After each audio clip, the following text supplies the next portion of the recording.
எல்லோருக்கும் வணக்கம். பிரசன்ட் மீடியாவுக்கு ரொம்ப நன்றி. அந்த வெற்றி விழான்றதை விட உங்களுக்கு எல்லாருக்கும், மக்களுக்கும், பிரசன்ட் மீடியாவுக்கும் சொல்கிற நன்றி விழா தான். நாங்கள் எல்லோரும் உங்களுக்கு நன்றி சொல்கிற விழாவாக தான் அதை பார்க்குறேன். ரொம்ப சந்தோஷம். இந்த படம் பார்த்துட்டு வந்து நீங்கள் எல்லோரும் சொன்னீங்க, என்னோடய பத்திரிக்கை நண்பர்கள்லாம் சொன்னாங்க, உங்கள் சம்பளத்தை ஏற்றிடுவீங்களா அப்படின்லாம் கேட்டாங்க. ஃபஸ்ட்டு கண்டிப்பாக முதல் கண்டிஷன் சம்பளம் ஏறாது, அதே சம்பளம் தான், அதை உறுதியளிக்கிறேன். ஏன்னா இந்த பட்ஜெட்டில் இப்படி தான் எடுக்கணும். சம்பளம் ஒவ்வொருத்தவங்க சம்பளம் ஏற்றும் போது அடுத்த இது பண்ணும்போது அந்த பட்ஜெட் ரொம்ப ஜாஸ்தியாகும். இதை விட உங்களுக்கு தெரியும், மார்க்கெட்டில் ரொம்ப கம்மியாகும் அப்படின்ற ஒரு விஷயங்கள்லாம் தெரியும் சம்பளத்தில் ஏற்றலை. இன்னும் ரொம்ப சந்தோஷம் என்னென்னா, எனக்கு பல ஆண்டுகளுக்கு அப்புறம் இவ்வளோ பெரிய வெற்றி கிடச்சிருக்கு. அதுதான் ஒன்று. இவ்வளோ பெரிய வெற்றி கிடச்சது, பெரிய வெற்றி.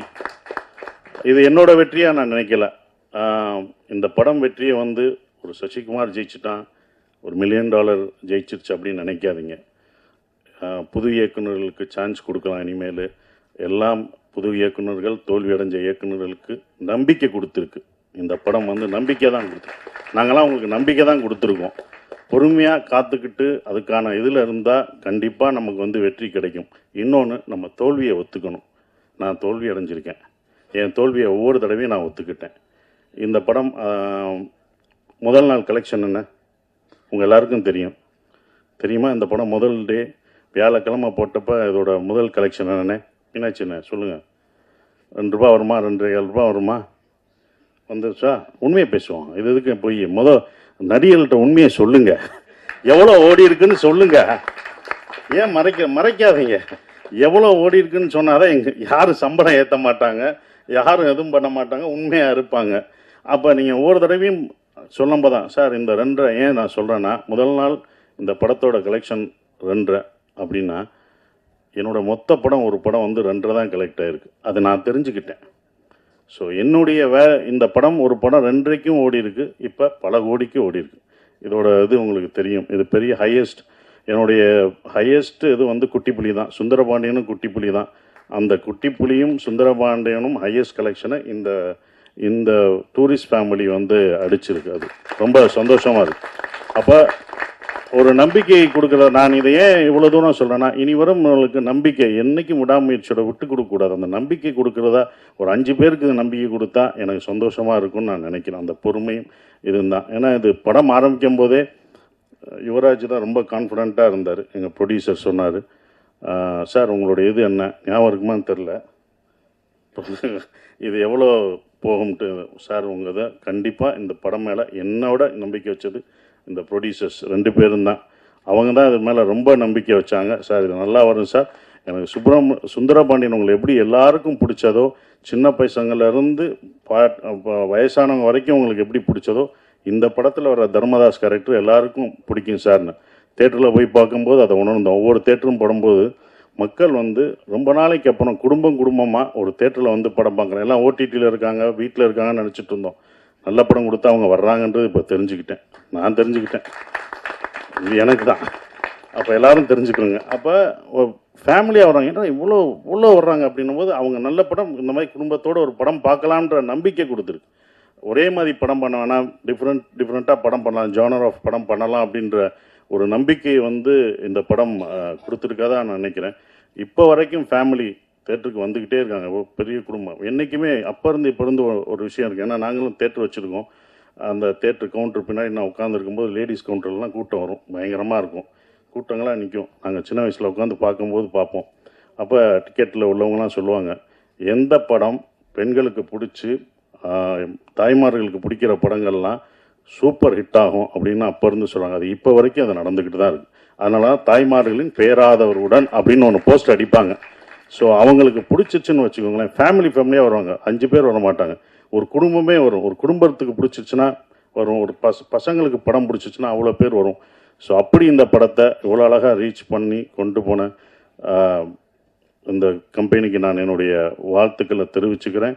அப்புறம் அபி எங்களுடைய டைரக்டர், நான் இவ்வளோ நல்லா நடிச்சிருக்கேன் அப்படின்னு சொன்னது அப்படி காரணம், முக்கியமான காரணம் நல்லா நடிச்சிருக்கேன்னா என்னோடய பாடி லாங்குவேஜ் எல்லாம் மாறி இருக்குன்னா அது அபி தான், டைரக்டருக்கு தான் போய் சேரும். ஒவ்வொரு விஷயம் பார்த்து பார்த்து தான் சொல்லுவேன். இது எப்படி பண்ணுவேன் அப்படின்றது அந்த கையை வச்சுன்னு சொல்லுவேன். நமக்கு பொண்ணு இருக்கோ அது அவரோடது தான். இன்னொரு தடவை பொண்ணு அதை நல்லா பண்ணிடுறேன் இன்னொரு தடவை நமக்கு பொண்ணு இருக்கோ அப்படின்னு இப்போ எல்லாரும் அதை சொல்லும்போது அது அபியோட ஸ்டைலை தான் நான் பிடிச்சேன். ஸோ அபி, தேங்க்யூ. இப்படி ஒரு நல்ல படத்தை எனக்கு கொடுத்ததுக்கு நான் நன்றி சொல்லணும். நீங்கள் எனக்கு நன்றி சொல்லிட்டீங்க, நான் உனக்கு நன்றி சொல்லணும். ஏன்னா ஒரு ஸ்கிரிப்ட் எழுதுறதுக்கு வயசு முக்கியம் இல்லை, அதை நிரூபிச்சுட்ட. நீ எல்லாருக்கும் ஒரு ரோல் மாடலாக இருக்க. இனி உன்னுடைய அடுத்த படம் தான் ரொம்ப கஷ்டமானதாக இருக்கும். ஏன்னா முதல் படம் சுப்பிரமணியன் முடிச்சு 2வது படம் என்ன பண்ணணும்னு நமக்கு தெரியாது. அந்த அனுபவத்தை சொன்னேன் கேர்ஃபுல்லாக. அதையும் முதல் படமாக என்னென்ன முதல் படத்தில் என்ன எதிர்பார்த்தவங்களோ அதை கொடுத்துரு. நம்ம புதுசாக போகணும் அது பண்ண முடியாது. ஸோ உன்னுடைய அடுத்த படம் உனக்கு இதை விட ஒரு பெரிய நடிகர் உனக்கு வரலாம், இன்னும் பெரிய நடிகர்கள் உனக்கு வருவாங்க, பெரிய ப்ரொடக்ஷன் வரும், பெரிய காசு வரும். ஆனால் கரெக்டான படத்தை மட்டும் எடுத்துரு. அதுதான் ஒன்று. கரெக்டான படத்தை மட்டும் எடுத்துரு. ஏன்னா இன்னும் எல்லா கண்களும் உன் மேலே தான் வாட்ச் பண்ணுவாங்க. அடுத்து உனக்கு ரொம்ப இதுக்கு பொறுமையாக நல்ல ஸ்கிரிப்ட் பண்ணி ஜெயிச்சிரு. உன் அடுத்த வெற்றிக்காக நாங்கள் இன்னும் மாவலோடு காத்துக்கிட்டு இருக்கோம். அது நீ ஜெயிக்கணும் அப்படின்ற ஒரு விஷயம். சிம்ரன் மேடம் ரொம்ப சந்தோஷம். உங்கள் படங்கள்லாம் அவ்வளோ ரசித்து பார்த்தோம். சிம்ரன் வல்லையான்னு வாங்க, அடுத்த நான் வெற்றி விழாவில் கூட்டு வரேன்னு சொன்னேன். அதே படம் வெற்றியும் அடைஞ்சது. உங்களை கூட்டு வந்துட்டேன், ரொம்ப சந்தோஷம். நீங்களாக தான் வந்துட்டீங்க. கூட்டு வந்துட்டோம்னா அதை கூட்டு வர போகிறாங்க. நீங்களாக வந்துட்டீங்க, அது எங்களுக்கு சந்தோஷம். ஆனால் அப்போ அது ரொம்ப சந்தோஷம் மேடம். அவங்களோட ஒர்க் பண்ணது எனக்கு ரொம்ப சந்தோஷமான ஒரு தருணமாக இருந்தது. நம்ம அப்போ வந்தது பெண்ணா வானவில் தானான்னு பூமியிலே பூ பறிக்கும் தேவதானான்னு தேட்டரில் பார்த்துருப்போம். துள்ளாத மனம் துள்ளில் அவங்கள அப்படி ரசித்து பார்த்துருப்போம். அவங்க நம்ம செட்டுக்கு வர்றதே எங்களுக்கு எப்படி இருக்குன்னு பார்த்துக்குவோங்க. அந்த மாதிரி தான். ஸோ அவ்வளோ அந்த சீனியாரிட்டி அதெல்லாம் எதுவுமே கிடையாது. அவங்க அவ்வளோ அழகாக பர்ஃபார்மன்ஸ், அவங்கள அவ்வளோ பர்ஃபார்மன்ஸ் படம் பார்த்துருக்கோம். வாலியாக இருக்கட்டும் சரி, பஞ்சதந்திரமாக இருக்கட்டும், அவ்வளோ பர்ஃபார்மரான ஒருத்தவங்க. அவங்கள நாங்கள் நல்லா பார்த்துக்கணுன்ற ஒரு இதுதான் இருந்தது. அவங்கள மரியாதை, அவங்களோட உழைப்புக்கு நம்மளுடைய தமிழ்நாட்டில் நம்ம தமிழை கற்றுக்கிட்டு அவங்க தமிழ்நாட்டில் அப்படி இவ்வளோ படங்கள் பண்ணியிருக்காங்க. அவங்களுக்கு நம்ம எவ்வளோ ரெஸ்பெக்ட் கொடுக்கணும் அப்படின்றதான் எனக்கு செட்டுக்குள்ளே ரொம்ப இருந்தது. அது எல்லாருமே நாங்கள் கொடுத்துருக்கோம். உங்களுக்கு அவ்வளோ மரியாதையாக கொடுத்து உங்களை ஒரு ராணி போல் பார்த்துருக்கோன்ற நம்பிக்கை எங்களுக்கு இருக்குது. அது உண்மையான்றத நீங்கள் தான் சொல்லணும். Thank you madam. அதுதான் அப்படி. ஆனால் அவங்கள அவ்வளோ பார்த்துக்கிட்டோம் நாங்கள் எல்லாருமே, யூனிட் எல்லாமே பார்த்துக்கிட்டது எல்லாமே. Thank you madam. உங்களோட ஒர்க் பண்ணதுக்கு எனக்கு ரொம்ப சந்தோஷம். சூப்பர் ஸ்டார் கமலேஷ், நான் அப்பயே சொன்னேன், லிட்டில் சூப்பர் ஸ்டார். அவர் ரொம்ப சின்ன பையன், லிட்டில் சூப்பர் ஸ்டார் மாதிரி அழகாக சின்ன பையனாக இருந்தாலும் நான் அப்பயே சொன்னேன், அவன் காமெடியில் இந்த படத்தில் ஃபுல் காமெடி அவன் தான் பண்ணுவான் அப்படின்னு சொன்னேன். ஸோ அந்த என்டர்டெயின்மெண்ட் எங்கே போனாலும் கமலேஷை கேட்டுட்ருக்காங்க. இந்த மாதிரி படம் உனக்கு இன்னொன்று கிடைக்குமான்னு தெரில, சூப்பராக பண்ணிட்டீங்க. அப்புறம் யோகலட்சுமி, சௌந்தர்யா, இவங்கெல்லாம் நடித்தது ரொம்ப சந்தோஷம்.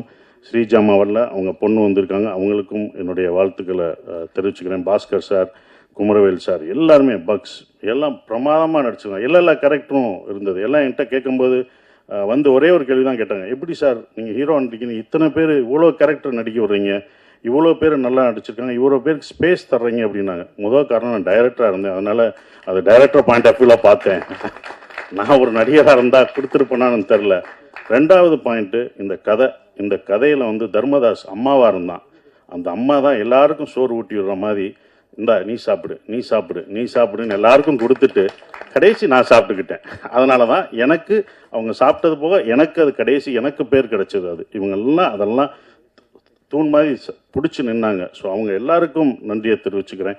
இந்த படம் எனக்கு கொடுத்தது வந்தது சந்தோஷ், திங்க் மியூசிக் சந்தோஷம், சரவணம், இரா சரவணம்னு சொன்னாங்க. ஸோ அதுக்கு அவருக்கு சந்தோஷத்துக்கு நான் நன்றியை தெரிவிச்சுக்கிறேன். ஒவ்வொரு விஷயத்துக்கும் அவங்க வருவாங்க. எங்களோட சுப்பிரமணியபுரத்துலேருந்து ட்ராவல் பண்ணுறாரு. ஸோ இப்படி ஒரு படத்தை கொடுத்து தேங்க்யூ சந்தோஷ். அப்புறம் எடிட்டர் எல்லாருக்கும் என்னோடய காஸ்டியூம் நல்லா பண்ணமா, அந்த தர்மதாஸ் காஸ்டியூம் நல்லா இருந்துச்சு. என்னடா கட்டம் பட்டது, என்னடா கிரே கலராக கொடுக்குறாங்க நாங்கள். அப்போ அதுக்கு ஒரு காரணம் சொன்னாப்புல, சார் கிரே நீங்கள் வேலை கிடைக்கிற வரைக்கும் கிரே போடுவீங்க, அதுக்கப்புறம் வேலை கிடைச்சோன்னே வேறு மாறுவீங்கன்னு சொன்னீங்க.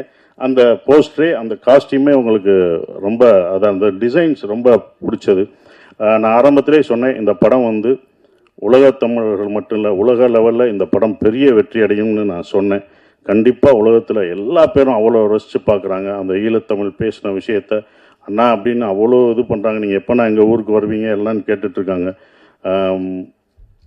அபி, இது யாருக்கும் கிடைக்காத ஒன்று கிடச்சிருக்கு. இனி உங்களை அப்படி கொண்டாடுவாங்க. வெளிநாடு போனால் நம்ம ஊரில் நம்ம மக்கள் எப்போதும் கொண்டாடுவாங்க. ஆனால் வெளிநாட்டில் அவங்க இன்னும் உன்னையும் எல்லாரும் இந்த டீமில் இந்த படத்தில் நடித்தவங்க எல்லாத்தையும் அவ்வளோ ரசித்து கொண்டாடுவாங்கன்ற நம்பிக்கை எனக்கு இருக்குது. ஏன்னா வெளிநாடுகளில் இந்த படம் அவ்வளோ வெற்றி அடைஞ்சிருக்கு, ஹையஸ்ட்டாக போயிட்டுருக்குன்றாங்க, பல தேட்டர்களில் போயிட்டுருக்குன்றாங்க. ஸோ அது ரொம்ப சந்தோஷத்தை கொடுக்குது. மறக்க முடியாத ஒரு விஷயமா இருக்குது. எல்லாருக்கும் நன்றி சொல்லிட்டேன். ஷான், நாங்கள் 2 பேரும் நிறைய தடவை ட்ராவல் பண்ணியிருக்கோம். அதுவும் இந்த ப்ரொமோஷனில் தான் ரொம்ப பழக்கம் அடைஞ்சது. அப்புறம் எங்களுடைய எழுத்தாளர் கவிஞர் மறக்கவே முடியாது மோகன்ராஜ், முதல் படத்தில் இது பண்ணுறது இப்போ வரைக்கும் ட்ராவல் பண்ணது மறக்கவே முடியாது. ஸோ எல்லாருக்கும் நன்றியை தெரிவிச்சுக்கிறேன். அப்புறம் விஜய், அவங்கெல்லாம் வந்து ப்ரொமோஷன், இதில் வந்து ப்ரொடக்ஷனில் ரொம்ப சொல்கிறது ப்ரொமோஷன் தான். அவ்வளோ இது பண்ணிட்டாங்க தம்பி. ப்ரொமோஷன்லாம் ரொம்ப அழகாக சிறப்பாக என்ன பண்ணணும் அப்படின்னு அதுக்கே தனியாக அவங்க செலவழிச்சாங்க. அதெல்லாம் நான் கற்றுக்கிட்டேன். ஒரு படத்தை வந்து எடுக்கிறது பெருசு இல்லை, அதை கொண்டு போய் மக்கள்கிட்ட சேர்க்குறது தான் ரொம்ப முக்கியமான விஷயம். அதை அவ்வளோ அழகாக சேர்த்தாங்க.